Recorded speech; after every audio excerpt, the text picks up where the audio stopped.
Senator Espinido, lahat ay nagdi-disagree dun sa statement ni Mr. Kerwin Espinosa. So, I'm wondering bakit we are so ready to believe the word of a drug lord. Hindi lang ito, yung mga convicts dun sa Bilibid prisons. Mga under duress sila eh. They will say what you want them to say. Di ba? Sana sinubukan man lang nag-polygraph examination sila para na test bago ganito, no? Tapos minsan gagamitin yung salita ni Kerwin Espinosa, minsan hindi. So anyway, doon sa sinasabi ko nga yung sa Blue Book ni Chief Inspector Espinido na prepare I think 2015, wala rito si Senator Laila de Lima doon sa Blue Book. Pero doon sa Pink Book na sinasabi niya na prepare noong August 24, 2016, nandirito na. Di ba? At surprisingly, nung pinalista, sa dami ng mga 4 pages ito, 4 pages na mga pangalan, si Senator de Lima dito sa second to the last name na nilagay. Parang afterthought, similar to the assertion of General Dulina na pangalan niya ay iniskribo lang doon, siningit. So anyway, mahirap panghawakan ang salita ni Mr. Kerwin Espinosa. Ikaw lang ang nagsasabi, ito yung kwento mo eh, ito lang yung pinanghahawakan mo, is itong picture. Pumunta ka ng bagay ng pamilya mo, incidentally, nandoon si Senator de Lima, kasi campaign, kandidato na siya, she attended some conference, pa-picture ka ngayon, meron ka ng pruweba. And ito, these are the pictures of the families na nagpa-picture din sa Burnham Park. Okay, ako sinasabi ko lang ito dahil umiikot kami, pag may lumapit sa atin na Senator Manny na drug lord na hindi mo kilala, ngingiti ka, pipicture ka eh. Tapos biglang gaganituhin ka, kikwentuhan ka. Yun ang pinipigilan natin mangyari dito dahil si Senator Ping, myself, and even si Senator Tito Soto naging biktima nung ganito na yung mga nasa poder ng kapangyarihan, gagawan ka ng kwento to smear your name. Ganyan yan. Kaya nga sinasabi ko, nung nagpalit yung administrasyon, o di na-clear si Senator Lacson, na-clear si Senator Soto, etc. Ngayon, I'm so confident, pag nagpalit yung administrasyon, babaguhin mo yung kwento mo. Ikaw, Ronnie Dayan, ganun din. Lalabas yung totoo.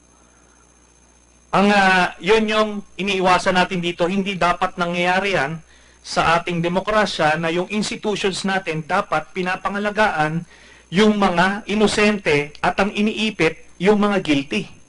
Pero ito, saan nga makakita? Yung drug lord ang ang bida. Poproteksyonan. Napunta na rin tayo dun sa mga pictures. Kung ito ang basihan natin ng guilt, ipapakita natin.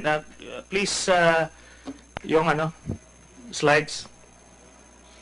Kasi nauuso ngayon yung guilt by picture taking. Kanina sinasabi, sa lahat ng mga tinanong ko, si Peter Lim ang pinakamalaking drug lord dito sa Visayas. Sabi ni Espinido, nandito sa Blue Book, sabi ni Kerwin Espinosa, sabi ni General De La Rosa. Walang nagdi-dispute. O ngayon, andito siya, kakamayan niya si President Duterte mismo in at least 2 occasions. Assume natin na yung dalawa na nakabarong ay pareho. Kakamayan, kumpare ni President Duterte itong pinakamalaking drug lord na si Peter Lim. Nandiyan dyan. O ngayon, sinasabi ko, I am not ready to make a judgment dahil picture yan, then wag din natin gagamitin itong kay Senator de Lima. Otherwise, kung gagamitin natin itong guilt by picture taking, aba, huli na natin si President Duterte. Kasi pinakamalaking drug lord, yung kakamayan niya, 2 okasyon. So, si Kerwin Espinosa, kumukuha siya ng droga kay Peter Lim. So, tao lang siya ni Peter Lim. Ayan, no? So, ngayon, are we now ready to use pictures as a sign of guilt? Kung consistency tayo, yun yung prime suspect. Di ba? So, kaya nga sinasabi natin, yung pictures na yan will not mean anything. And it should go both ways. Hindi pwedeng pagkalabang ka lang sa politika, gagamitin yung picture. Pagka hindi, sasabihin, hindi, wala yan. Hindi. Maging consistent tayo. Okay, ngayon, pupunta na ako dito kay Superintendent Marcos. Ikaw ba na-assign sa Davao City?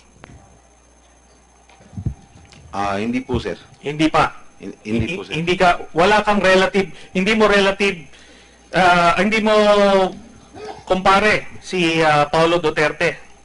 Hindi po, sir. Pero way back between 2005 to 2009, when I was with the Directorate for Intelligence, nasa anti-terrorism po ako, na-deploy po ako ng Davao. I've stayed there nagpunta ko several times kasi our focus then was terrorism. So, na-assign ka nga doon? Hindi naman, sir. Ang assignment ko, Kamkrame, Directorate for Intelligence, pero dahil Na-deploy ka? Na-deploy ka yes, doon? sir. Yes, sir. Okay. So, kilala mo si Mr. Paulo Duterte? Hindi po, sir. Hindi mo siya kilala? Hindi mo pa siya na-meet? Siguraduhin mo lang. Siguraduhin mo lang. Hindi, sir. Ha? Never, sir. Baka may biglang lumabas din na picture dyan. Hindi, sir. Okay. Ikaw, prior to July na na-assign ka sa CIDG, anong unit mo? Leyte Provincial Officer. I was the Deputy Provincial Director for Administration. Leyte. Okay. Yes, sir. Yung bang pag na-assign ka sa CIDG, meron bang specialization course yan na kailangan? Na pang-investigador? Sir, may ganun ba? Bago ka ma-assign sa CIDG? Mas maganda sana yun kung meron, pero because of shortage of that qualification, pinapasok natin yung kahit walang schooling. So, may, kumbaga, yung pag-assign sa CIDG is specialization. Kumbaga, kailangan investigador ka. Is that correct, sir? Yes, Your Honor. So, pag nandiyan ka na sa loob, kailangan mag-schooling ka ng investigation Okay. course, Your Honor.